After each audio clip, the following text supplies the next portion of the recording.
دوستو آج ہم بات کریں گے نبی کریم صلی اللہ علیہ وسلم نے جب تبلیغ شروع کی تو کن کن مشکلاتوں کا سامنا کیا، صحابہ کرام کی مقدس جماعت کو کیسی کیسی اذیتیں جھیلنی پڑی۔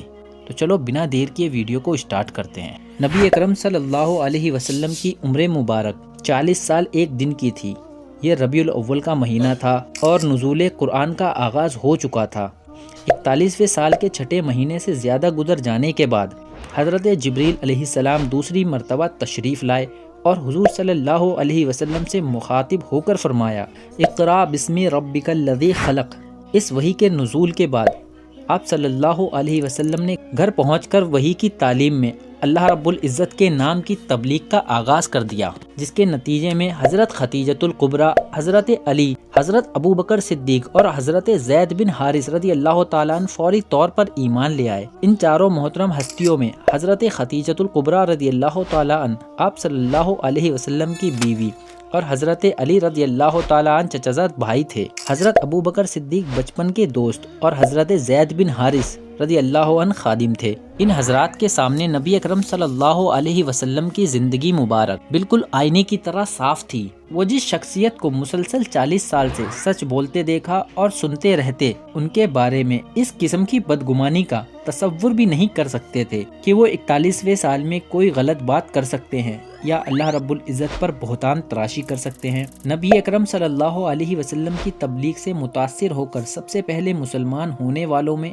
حضرت خدیجہ، حضرت علی، حضرت ابو بکر اور حضرت زید بن حارث تھے، جن کے بعد حضرت بلال، پھر حضرت عمر بن حنسہ اور حضرت خالد بن سعید بن عاص نے اسلام قبول کیا۔ حضرت ابو بکر صدیق رضی اللہ تعالی عنہ کی تصدیق کا حضرت عثمان، حضرت عبد الرحمن بن عوف، حضرت زبیر اور بھی بہت سے حضرات دین اسلام میں داخل ہو گئے۔ اس تبلیغ کا اثر حضرت عمر رضی اللہ تعالیٰ عنہ کے بہنوئی حضرت عبداللہ بن مسعود پر پڑا۔ اسی طرح خواتین میں حضرت ابو بکر صدیق رضی اللہ تعالیٰ عنہ کی بیٹی حضرت اسماء، حضرت عمر رضی اللہ تعالیٰ عنہ کی بہن حضرت فاطمہ، حضور صلی اللہ علیہ وسلم کے چچا حضرت عباس، آپ صلی اللہ علیہ وسلم نے اسلام کے ان پروانوں کو نماز سکھائی اور اللہ تعالیٰ کے سوا کسی کی عبادت کرنے سے منع فرمایا۔ یہ سب حضرات پہاڑ کی ایک گھاٹی میں جا کر نماز ادا کرنے لگے۔ حضور صلی اللہ علیہ وسلم پہلے مسلسل 3 سال تک نہایتی خاموشی کے ساتھ صرف ایسے ہی لوگوں کو دعوت اسلام دیتے جو آپ صلی اللہ علیہ وسلم سے نہایت قریب رہتے تھے۔ اس کے بعد اللہ تعالیٰ کی طرف سے وحی پہنچی، یعنی اپنے رشتہ داروں کو اللہ کا خوف دلاؤ، اور آپ صلی اللہ علیہ وسلم نے علل اعلان تبلیغ شروع کر دی۔ ایک دن آپ صلی اللہ علیہ وسلم نے 40 ہاشمیوں کو کھانے پہ دعوت دی اور کچھ کہنا چاہتے تھے کہ ابو لہب نے بیچ میں دخل ڈال دی۔ آپ صلی اللہ علیہ وسلم کچھ بول نہ سکے۔ آخر دوسرے روز پھر انہوں نے کھانے پر بلایا اور فرمایا، میں آپ لوگوں کے لیے دنیا اور عقبہ کی بھلائی لایا ہوں۔ رب نے کسی نے اس سے بہتر نعمت قوم کے سامنے پیش نہیں کی۔ مجھے اللہ تعالیٰ کی طرف سے حکم دیا گیا ہے کہ اس کی طرف آپ کو متوجہ کروں۔ بولیے آپ میں سے کون میرا ساتھ دے گا؟ سب سے پہلے حضرت علی رضی اللہ تعالیٰ نے اٹھ کر آپ صلی اللہ علیہ وسلم کی دعوت پر لبیک کہا۔ باقی سارا خاندان خاموش بیٹھا رہا۔ باقی لوگ آپ صلی اللہ علیہ وسلم کا مذاق اڑانے لگے۔ آپ صلی اللہ علیہ وسلم کی طرف سے تبلیغ کی رفتار ابھی بہت دھیمی تھی۔ جس کسی کے کان میں یہ بات پڑتی وہ ایک کان سے سنتا اور دوسرے کان سے نکال دیتا۔ تبلیغ کی رفتار کا دھیما پن حکمت کے مطابق تھا۔ آپ نے اپنے گھر والوں اور رشتہ داروں کے بعد پورے مکے کو اپنے مخاطب بنایا